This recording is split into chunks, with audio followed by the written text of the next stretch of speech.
quick, like and subscribe in the next 3.8 seconds or this thing will appear onto your bed tonight. What's up guys, I'm finally back after a month.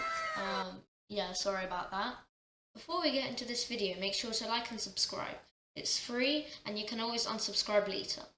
So today I'll be showing you some puzzles taken from real games and I'll be thoroughly checking each variation.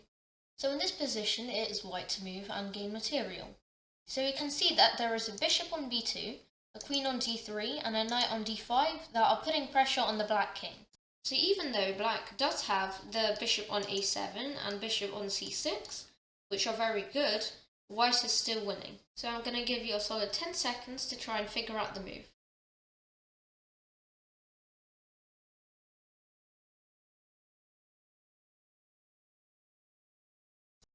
Believe it or not, the correct move is actually knight to f6 check. So black here has two options, either taking the knight with the pawn or taking with the queen. It seems like taking with the queen is the worst move because then the bishop will just take the queen and then white will be material up.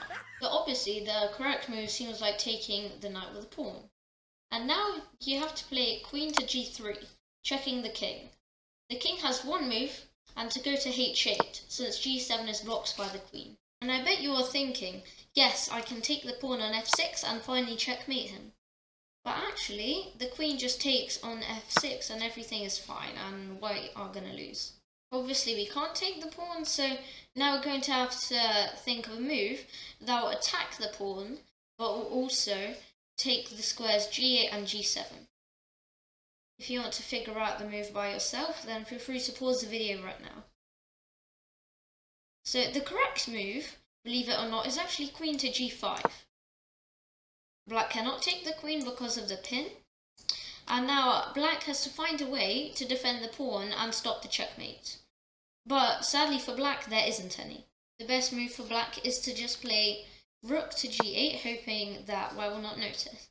But white isn't dumb, so they're obviously going to take the pawn on f6.